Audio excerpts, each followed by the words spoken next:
So there's a ceasefire between Israel and Iran, and apparently both sides have violated it. And President Trump has a few choice words in response. Let's talk about it. How's everybody doing? My name is Anthony Brian Logan, and today we got to talk about the ceasefire between Israel and Iran that has apparently been violated by both sides. Now, elephant in the room, first things first, I can't say I'm surprised. I cannot say that. There's been other ceasefires, specifically between Ukraine and Russia, that got violated. Israel has had other ceasefires for other engagements, other skirmishes that they violated. The Iranians, of course, I knew they were going to violate it, so I am not surprised at all. What I am surprised at is people who thought we could just hit them with the U.S. military and they would just roll over and that'd be it. Oh, we surrender. I'm surprised at those who thought that would be the case. I'm like, really? The Iranians are 100 million strong, more than double Afghanistan, and we saw the boondoggle, the complete mess that Afghanistan was for 25 years, and we still didn't succeed. So how do we think we could do better with the Iranians? I don't really understand.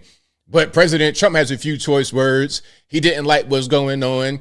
I don't know why he'd be surprised. I don't know why he thought anything else would happen. But before I get into that, let's get into a few things here.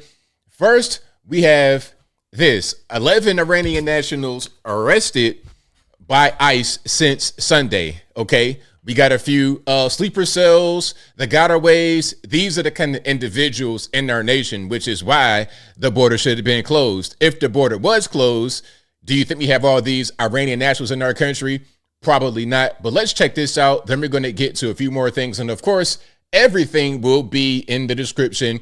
If you're on IG, Facebook, etc., visit a link in the bio. Go to the corresponding article on the website. But without further ado, let's go ahead and roll it. The Department of Homeland Security says Yusuf Meridano had been living in the United States illegally for nearly 8 years since U.S. officials determined he lied on a visa application on Sunday, just 4 months after the Iranian foreign national was added to the U.S.'s known or suspected terrorist list. He was arrested in central Mississippi. He's now in ICE custody pending removal proceedings, and he's not alone. Over the past 48 hours, ICE officials have arrested 11 Iranian nationals spanning 8 states nationwide. Among them, 5 possessed previous criminal convictions, their crimes ranging from grand larceny to drug and firearm possessions. Also among those apprehended, Ribvar Karimi. While arresting him in northern Alabama, ICE officials say they found his Islamic Republic of Iran Army identification card and allege he served as an Iranian sniper between 2018 and 2021. Well, there you have it. So the one guy had been here for quite a long time, 8 years, but this guy was a sniper between 2018 and 2021. So if you're over there as a sniper at the latest 2021, that means you came under the Biden administration. No surprise there at all. Now, before we move on to the next thing, a little bit of context about the ceasefire. And you can see right here what he says. China can continue to purchase oil from Iran. Hopefully they will be purchasing plenty from the U.S. Also, it was my great honor to make this happen. Now, to talk about this, before we get to the whole thing with the ceasefire and that detail, there was some kind of sanction on Iran to where they could not ship oil or send oil to China. But now that's been lifted. This sanction was also under the Biden administration, but from what I read, they didn't enforce it. And I think Trump came in and enforced it, and now he's released it. And a little bit of information, 90% of Iranians' oil goes to China. 90% of their shipped oil goes to China. That's a pretty important piece of information. Now, to get back to the whole thing about the ceasefire, a little bit of detail. It was supposed to start for the Iranians at midnight last night, or this a few hours ago, midnight Eastern time. So early Tuesday morning, late Monday night. For the Israelis, it's supposed to start 12 noon today, which is just about an hour ago from right now when I'm recording this. My question was, why did they get the staggered release? So they can so the Iranians can do maximum damage up until a certain point, and then they stop. And then the Israelis get to respond to whatever the Iranians did, but the Iranians can't respond. To me, it didn't make any sense. And again, both sides have allegedly violated it. What you're looking at right now is part of the back and forth destruction between the two countries. An Iranian scientist and his whole family, wife, kids, everything, they were taken away. I don't want to say the K word on YouTube, whatever, but their lives were taken by an Israeli strike. Okay, so look, Mustafa Saditi Armaki, a scientist from the city of Kashan, was killed along with his wife, 2 daughters, and a son. 15-year-old Rihanna, 8-year-old Fatima, and Ali, who was 5 years old. Okay, now this is a scene of Iranians protesting what's happening and also celebrating the victory over Israel. They're protesting against Israel, USA, and are celebrating victory. This is what Press TV Iran says. And again, if you guys didn't know, Press TV, that's the Iranian state media, kind of like RT in Russia, kind of like CNN in the USA. I'm playing, but not playing. Check it out. Marzieh, we are in Tehran's Enqilab Square. Well, this has been the vantage point for all of the gatherings in support of the leader of Iran's Islamic Revolution over the past days. You've seen immense crowds gathering in this venue, and today a jubilant crowd has gathered. The entire square is full of people, residents of the Iranian capital, Tehran, that have come out not just to express their joy at the victory of the Islamic Republic of Iran against the Israeli regime, but also to express their support for leader of Iran's Islamic Revolution, Ayatollah Sayyid Ali Khamenei. Now, this is probably even more important than the victory of Iran's Islamic Revolution, because you see people from all walks of life, Marzieh, who are here, and they are all chanting the same slogan, that our leader is Ayatollah Sayyid Ali Khamenei. Now, there's more to that, but let me pause right there. This is why I said that it would have been a big mistake to go ahead and hit Ayatollah Khamenei. If you do that, you're talking about the spiritual leader. That would have been completely awful. I mean, taking away a scientist and, a general, okay, that's bad enough. But the Ayatollah, no. That would have been almost like you hitting the Pope or something. That would have been really, really bad.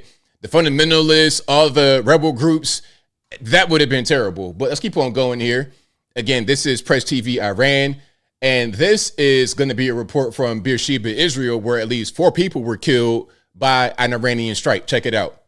Just minutes before this ceasefire was due to come into place, Iran launching multiple attacks across Israel. And this is where one ballistic missile landed. You can see these are all residential apartment blocks. You can see windows blown out, balconies thrown to the ground. But actually what you're looking at, even the damage to these vehicles, is secondary.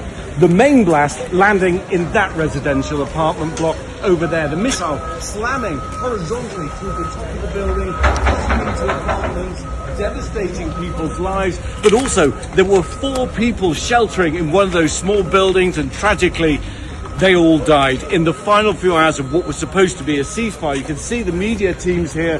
Media from around the world have been reporting constantly what's happening here. Now, I don't know if this happened during the ceasefire or leading up to it.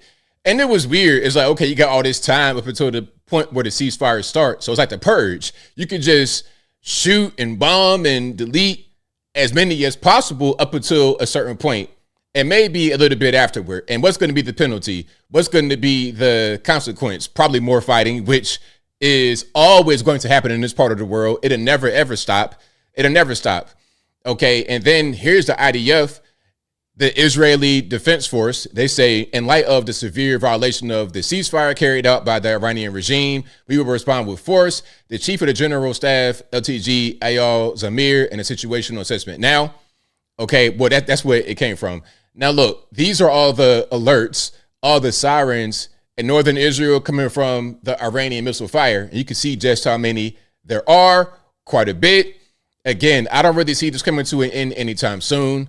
I hope and pray that it does for the Israelis, for the Iranians, for the USA. I hope that it does, but I don't really see the end anywhere in the near future. But let's keep on going here. Here's what President Trump had to say on the whole situation. Check it out. Israel says that Iran violated the peace agreement and the ceasefire agreement. Do you believe that Iran is still committed to peace? Yeah, I do. They violated it, but Israel violated it too. Are you questioning if Israel is committed? Israel, as soon as we made the deal, they came out and they dropped a load of bombs, the likes of which I've never seen before. The biggest load that we've seen. I'm not happy with Israel. You know, when I say, okay, now you have 12 hours, you don't go out in the first hour and just drop everything you have on them. So I'm not happy with them. I'm not happy with Iran either. But I'm really unhappy if Israel's going out this morning because of one rocket that didn't land, that was shot, perhaps by mistake, that didn't land. I'm not happy about that. You know what? We basically have two countries that have been fighting so long and so hard that they don't know what the they're doing. Do you understand that? All right, there we go. We get an F-bomb from the commander-in-chief. Shout out to Trump. There's a lot I want to say, but not a whole lot. Now, as I close, I want to say this. I hope and pray that the USA will be okay. I'm not trying to rap. I don't have bars. I'm being very serious. I hope that we will survive all this. And I also hope that the Iranians, the Israelis, I hope that they'll be okay as well. And the entire region. I know that this kind of thing is going to inflame tensions, which is a big part of the reason why I didn't want to do it. And for those who say, you don't trust the president, you hate President Trump. Listen, I don't have blind allegiance to any one particular figure, nor do I engage in idol worship. I tell you what, I support things that help me and my country in that order. And if they don't help me and my immediate family, of course, and my country, I'm not even really interested. I'm not going to support a thing that I don't think makes sense. I don't care who says it. I don't care who does it. It could be Jesus Christ himself to come down from the sky and say, yo, we got to hit Iran. I'd be like, you sure about that, big dog? Are you sure about that? I don't care who it is. If it doesn't make sense to me, if I don't like it, I'm going to speak up and say something, point blank, period. But I think I'll leave that right there for now. And what say you? What's your opinion about this whole Iran situation and the ceasefire? Are you surprised that the ceasefire allegedly got violated? How about the Iran war? Do you support the war? Do you think it won't be a war? We could just hit them with American planes and that'd be it. They just roll over. And is that what we think? Whatever your thoughts are, let me know in the comments below. You guys know where I'm at. I'm not a fan of the Iran war. And I said it before it happened. I knew that this would be an issue. I've been saying it for years. I don't see why I would say anything different now that it's actually happened. But whatever your thoughts are, please let me know in the comments below. And that's all I got to say for this video. If you like what you heard, please comment, rate, share, and subscribe. Peace.